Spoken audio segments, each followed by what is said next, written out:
Everybody was kung fu fighting.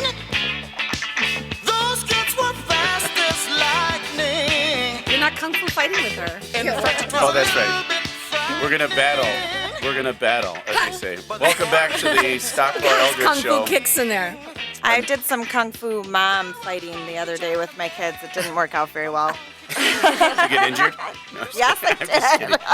I've done kung fu dating. And I'm just kidding. Kung fu fighting, kung fu dating. So we're I talking. think we could digress. start something there, Stephanie. We might have a new side project. All right.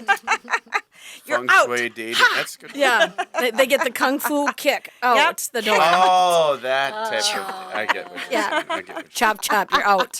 Well, welcome back to the Stockwell That would Eldridge be a Show. great dating show.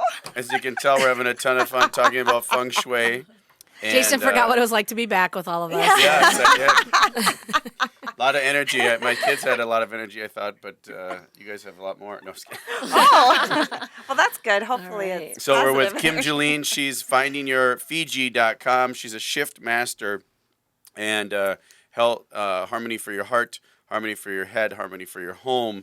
And that was my question before we left on break previously was a lot of people think feng shui is just a fancy word, as Barry said, fancy Asian word for moving your furniture around or redecorating.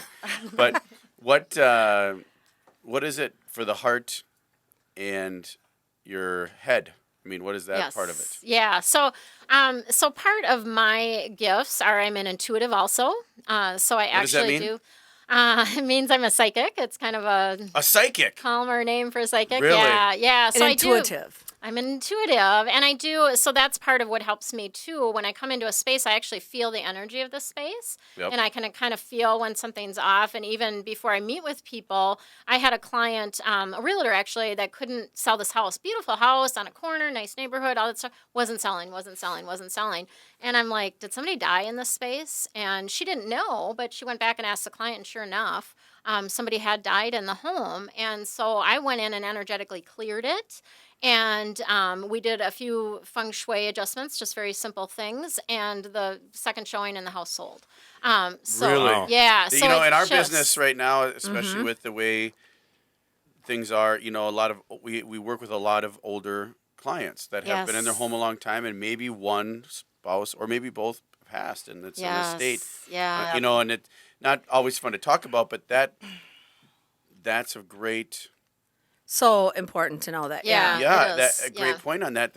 So you're saying that people may not buy the home or may feel. What do they They'll feel? feel then? it. They'll feel Really? it. You know, they might not be able to describe it or whatever. They'll just but say they something's just, off. They just like, I don't like this house. Yep. Really? Yeah. You know what? Wow. I believe I can feel different energies in every house that I show. And I can Yes. tell, like, a foreclosure shows completely different. Just walking into it, the way you feel, if it's been neglected or Yes. stripped of Yeah. everything in Yeah, it, yeah. as opposed to a family-loved home, Right. which maybe right. might not be updated, but it feels good to be in the house. And clients talk about it all the time. Yes. Well, and you Yes. can tell too, I'm sure when you've walked into people's homes or you're looking at houses, I mean, of course, when you do in the model homes, you know, I've just sometimes during the parade, I was going around looking at houses, and you walk into a house and you kind of feel like, ugh. You know, even maybe just the Yes. coloring or the placement of the furniture and all that kind of stuff. Well, even if people have had arguments in the space, that Really? Yeah. it shifts the energy of it. So, So how does feng shui help someone if let's say you're in a relationship and it might not be the best relationship or you argue a lot?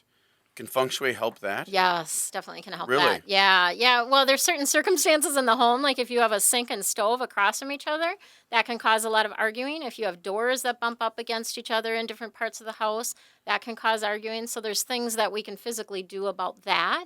But then also just the clearing. And that's really kind of the number one thing I'd say for a house is you can shift the energy of it, regardless of whether it was a foreclosure or bankruptcy or whatever. You can shift the energy of it and clear it. The other piece with the intuitive part of it for me is I actually communicate with homes, so I'm kind of a house whisperer. So I actually will talk to the house, find out the house's name, and find out what it needs to shift. I just had one recently. client of mine, and the house, beautiful house, and it's not been selling.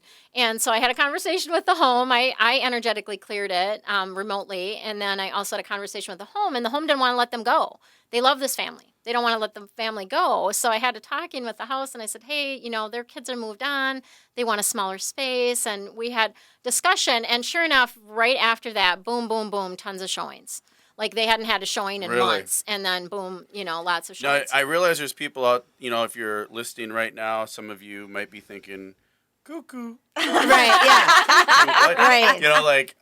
I know people that I know be like, what? You talk, but, Do you burn sage? Do you do things like that, like burn Yes. sage? Yeah. Yeah. Exactly. So have you done that before? I have. It I have. is. Yep. It's I have amazing. too. I'm a believer. I do it all the time. Yep, yep. Kim, will you share? Do you have? We do have some time. The story you talked about, because I think this is critical as realtors to know this. You told the story about the family with all the kids' pictures Yes. and the grandparents and all that kind of stuff, and how you felt that right away, and the adjustments you made for them, or what you sensed when you walked in. Yeah. So it's kind of a fun party trick, but I can go into somebody's house and not even know them and tell them what's going on in their life based on what I see and what the feng shui stuff is. Really? So it I have a couple stories around that. I had a client in their bedroom.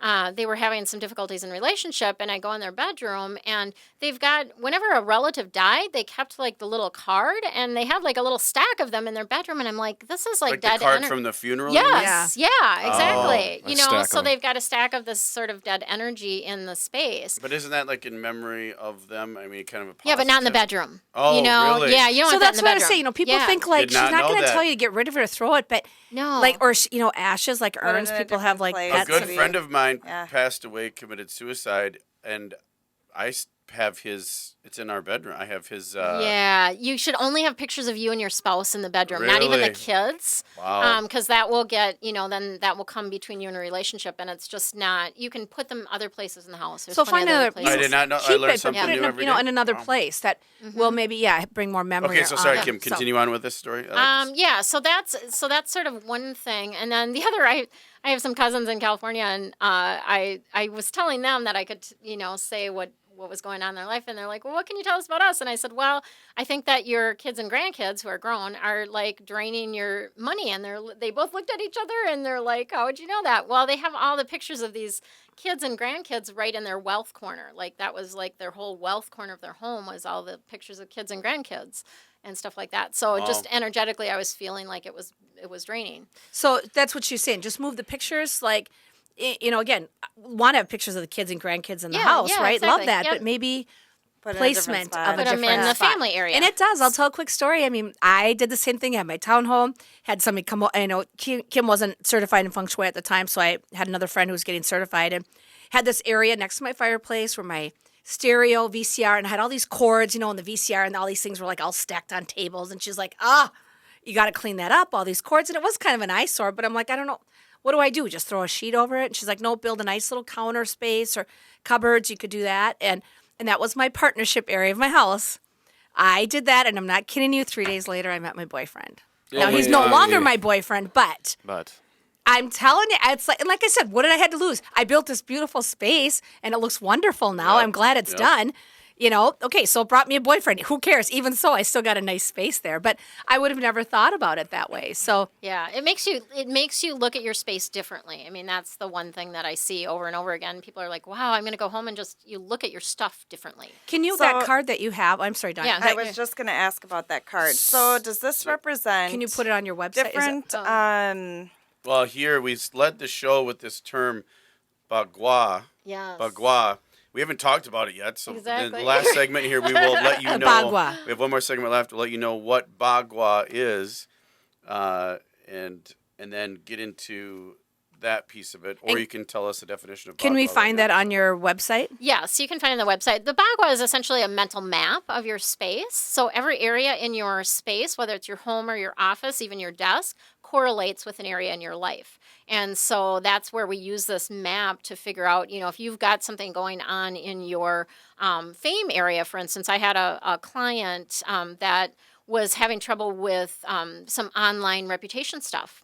And when I went to look in their space, they were missing a piece of their fame area. which is about your reputation. And Wow. so when you energetically fill that in, then things calm down and it's fine. So Katie came into my office the other day and I have papers piled all over. And she said this is horrible feng shui because it automatically sets your mind up for a lot of distraction or something. It's or- overwhelmed. So when you have a lot of stuff piled on horizontal surfaces, you don't have a clear vision for your life or where you're going. Wow. And it presents I feel like overwhelm. I'm an open book right now. No, I was kidding. Right. We're going to get you feng shui, Jason. Yeah. We're going to feng shui. Yeah, that's pretty cool. So Well, I think a lot of I clutter think- also is chaotic too. Well, it's So overwhelming energy yeah. too. And if you have like bookshelves that have real high bookshelves that feels like they could come down on you, that's another overwhelm kind of thing. Really, a lot of that. Well, and it is. It's like you said, stuff you feel like, but I just wouldn't know what changes to make. So that's why I think Kim is so helpful in that aspect.